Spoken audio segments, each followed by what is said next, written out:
ஜப்பானில் பேசிக் க்ராசரிஸ் எவ்வளோன்னு பார்க்கலாமா அண்ட் எவ்வளோ பில் வந்துச்சுன்னு காட்டுறேன். ஸோ மீன்வெல் இப்போ தான் ஒர்க்லேருந்து வந்தேன். வீட்டுக்கு கூட போகல. ஸோ வீட்டுக்கு போனால் ரொம்ப லேட் ஆகிடும்னு சொல்லிட்டு அப்படியே சைக்கிள் எடுத்துகிட்டு சூப்பர் மார்க்கெட் வந்தாச்சு. உள்ளே வந்தாச்சு. அப்படியே ட்ராலி பேஸ்கெட்லாம் எடுத்துகிட்டு வந்தாச்சு. நான் ஃபஸ்ட்டு போன செஷன் வந்து ரொம்ப பசிக்குது ஒர்க்லேருந்து. அதனால் வந்து எதாவது சாப்பிட்லான்னு சொல்லிட்டு ஃபஸ்ட்டு நான் வந்து பீஸா தான் எடுத்தேன். இந்த 2 பீஸ் வந்து 299 அண்ட் மோரோவர் வந்து நிறையா பென்தோ ஆப்ஷனும் இருக்கும். அதுவும் ஃபார் டின்னர் அதுவும் சூப்பராக இருந்துச்சு. அப்புறம் நெக்ஸ்ட்டு நான் வந்து செஷன் வந்து ஃப்ரூட் செஷன். பனானா வந்து 213. அப்புறம் ஆப்பிள் வந்து ஒரு 1 கிலோ மேலேயே இருக்கும். அது வந்து 899. அப்புறம் ஆரஞ்சு எடுத்தேன். அது வந்து 398. ஸோ அதுக்கப்புறமேட்டு வந்து வெஜிடபிள் செஷன் வந்தாச்சு. வெஜிடபிளில் வந்து வெறும் வெங்காயம் மட்டும் தான் எடுத்தேன். அது வந்து 298. ஒரு 3 பீசஸ் தான் இருக்கும். அதுக்கப்புறமேல் வந்து நான் வந்த செஷன் வந்து டெய்ரி ஃபுட்ஸ் தான். பால் தயிர்லாம் எடுக்கலான்னு சொல்லிட்டு இங்கே வந்தாச்சு.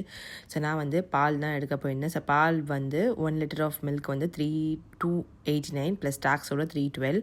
அதுக்கப்புறம் எக்ஸு. ஸோ எக்ஸும் வந்துட்டு அரவுண்டு 378 இருக்கும். ஸோ அதுவும் ஒரு பேக் எடுத்தாச்சு. ஸோ அப்படியே வந்து நான் வந்து இன்றைக்கி நைட்டுக்கு வந்து சிக்கன் பண்ணலான்னு சொல்லிட்டு சிக்கன் செஷன் வந்துட்டேன். Fresh meet session. அது வந்து 600 கிராம்ஸ் வந்து ஒரு 643 அரௌண்ட் இருந்தது. ஸோ அதையும் எடுத்துக்கிட்டேன் சிக்கனும்.